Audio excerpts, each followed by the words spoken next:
আমাদের তো এনসিপির পক্ষ থেকে আমাদের এনসিপির আহ্বায়ক নাহিদ ইসলাম নিজেই গিয়েছিলেন সেখানে।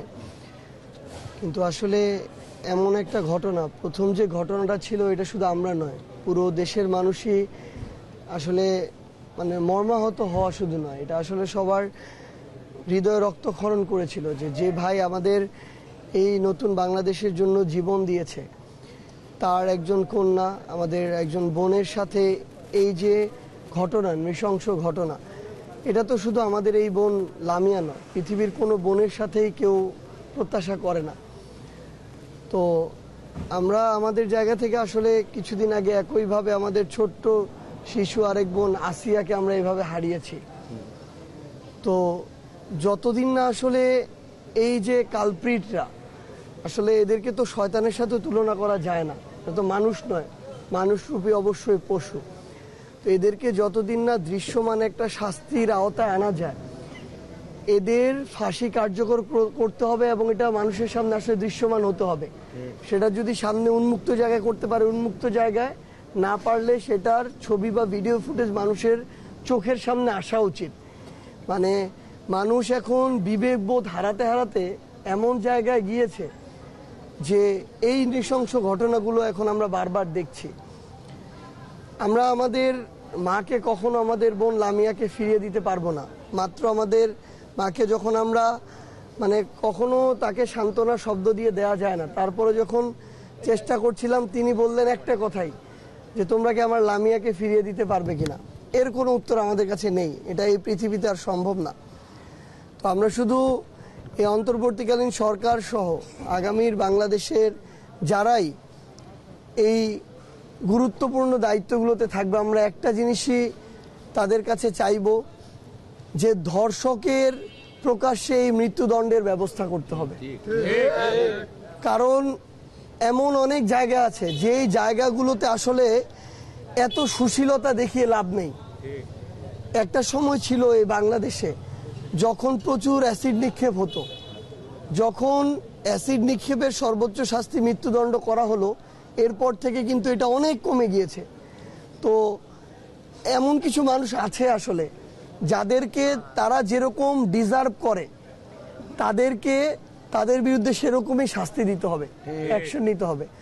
তো আমরা আমাদের জায়গা থেকে আমাদের এনসিপির পক্ষ থেকে, এবং শুধু এনসিপি নয়, পুরো বাংলাদেশের মানুষের পক্ষ থেকে আমরা অন্তর্বর্তীকালীন সরকারকে বলবো যে তারা যে 90 দিনের কথা বলেছেন কিছুদিন আগে আমাদের বোন আসিয়ার সময়, এটা আরও যদি দ্রুততম সময়ের মধ্যে দৃশ্যমান শাস্তি নিশ্চিত করা যায়, তাহলে দিন শেষে আগামীতে আমাদের আর কোনো বোন আসিয়া কিংবা লামিয়াকে আমাদের আর হারাতে হবে না।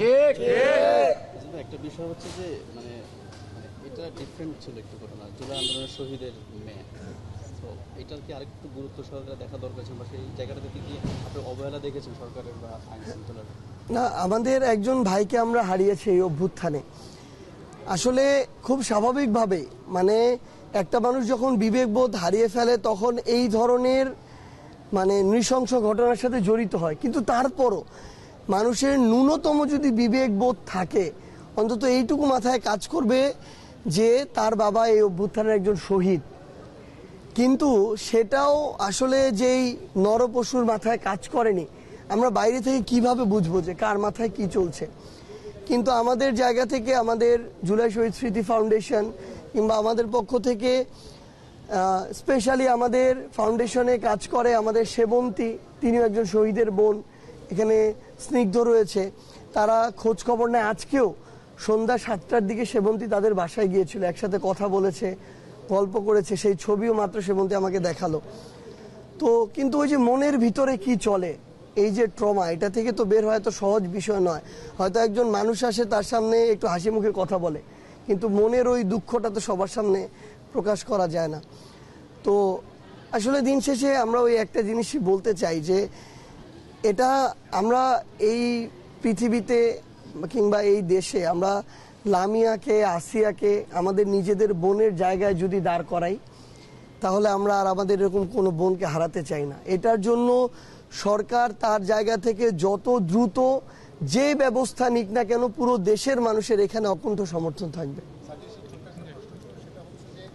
আজকে 7টা পর্যন্ত যে ফাউন্ডেশন থেকে যারা গিয়েছিলেন তারা বলেছেন যে অনেক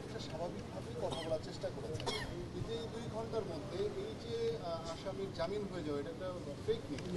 এই নিউজটা তাকে আসলে কে দিল, কারা এটা দিল অথবা ট্রিগার করলো এরকম দিয়েছিল? আপনাদের কোনো ডাউট আছে?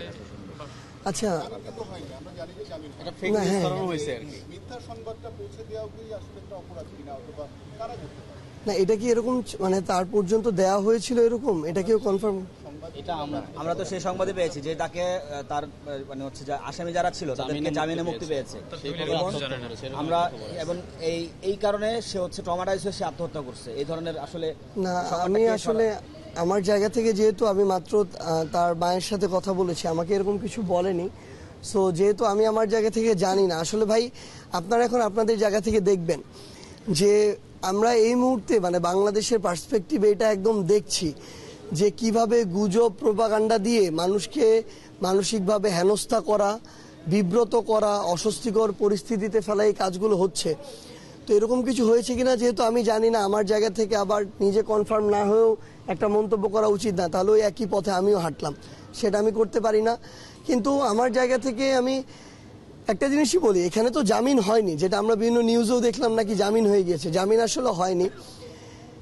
কিন্তু আমরা আমাদের জায়গা থেকে এই যে একটা মিথ্যা তথ্য যদি পেয়ে থাকে, আমি জানি না পেয়েছে কিনা, একটা মিথ্যা তথ্য দিয়ে কিন্তু একটা মানুষের মানসিক অবস্থা অনেক বিপর্যস্ত হতে পারে। কারণ দিন শেষে মানুষ সমাজে তো বাঁচতে হবে, তো মানুষ চিন্তা করে যে আসলে আমি এই সমাজের সামনে ওই মুখ নিয়ে আর দাঁড়াতে পারবো কিনা।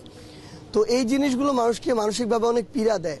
তো এই জায়গা থেকে আসলে যদিও এই একটা কথা বলা উচিত না, তাও আমি বলি, আমাদের পুরো দেশের মানুষের এখন মিডিয়াতে, নিউজে, পোর্টালে কোনো একটা কিছু দেখেই যেন ওইটাকে আমরা চিরন্তন সত্য না মনে করে ফেলি, যেন একটু নিজেরা আমাদের জায়গা থেকে যাচাই করার চেষ্টা করি, এটা একটা বিষয়। আর দিন শেষে আসলে এই যে যারা এরকম অপকর্ম নৃশংসতার সাথে জড়িত, সেই আসামিদের জামিন যেন কোনো বিচারকের রায় না হয়। যেই বিচারক এমন একটা মামলার একজন আসামির জন্য লড়ে কিংবা জামিন নেয়ার ব্যবস্থা করে, কিংবা যেই আইনজীবী এই জামিন নেয়ার জন্য লড়ে, আমরা মনে করি যে তাদের ওই বিবেকবোধের জায়গাটুকুও তারা প্রফেশনালিজমের জায়গায় হারিয়ে ফেলেছেন। তো দয়া করে এই যে যারা এরকম নৃশংস কর্মকাণ্ড ঘটায়, এই নরপশুদের পাশে যেন আমরা আমাদের জায়গা থেকে কোনো সিম্প্যাথি না দেখাই, এবং তাদের যত দ্রুত সময়ের মধ্যে সর্বোচ্চ শাস্তির মৃত্যুদণ্ড কার্যকর করা যায় এবং পুরো দেশের মানুষের সামনে এটা দৃশ্যমান হয়, সেই ব্যবস্থাই আমরা অন্তর্বর্তীকালীন সরকারের কাছে চাই।